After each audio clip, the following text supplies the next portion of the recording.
Welcome to the Genius Factory. Enjoy the video. You'll begin by preparing both machines and launching the remote tool. This is the critical first move.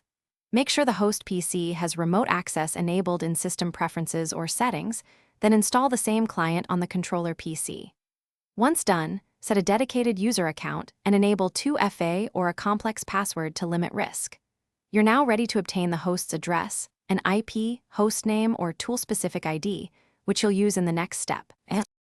Now you connect and tune the session. Open the client, paste the host IP or tool ID, and authenticate with the account or one-time token. Once connected, configure encryption level, display resolution, and enable or disable file transfer depending on your need, because these affect performance and security. If you can't connect directly, make sure the host's firewall allows the remote port, or use a VPN or port forwarding through the router. This resolves most middle-step network issues.